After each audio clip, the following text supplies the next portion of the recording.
والتكبيرات يا من تعبد رمضان فإن رمضان قد فات وعد. في البيت مش في الجامع. ومن يعبد الله فإن الله في طول الأوقات وعلى مر الأوقات. وكن عباد الله ربانيين ولا تكونوا عباد الله رمضانيين.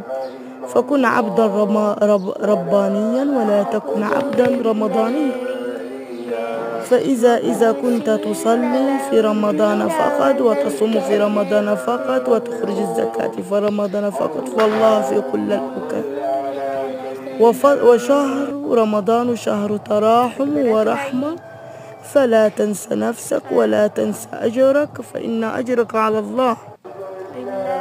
وقل يا الله لا حول ولا قوة إلا بالله. اللهم بلغنا رمضانا أعواما جميعا لا فقدين والمفقودين بقدرة الواحد الأحد. واللهم صل وسلم على سيدنا محمد. والله أكبر ولا حول ولا قوة إلا بالله العلي العظيم. السلام عليكم ورحمة الله وبركاته. الحمد لله.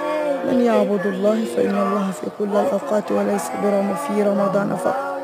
وكن عباد من عباد الله ربانيا ولا تكن عبدا رمضانيا فإن الله في كل وقت وكل حين. وكن مع الله يكن الله معك. وكل عام وأنتم بخير.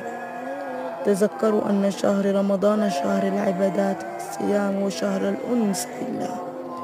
اللهم ارزقنا الأنس بك في كل الأوقات. اللهم ارزقنا بك الأنس في كل الأوقات. اللهم يا من أشرقت من وجهه الظلمات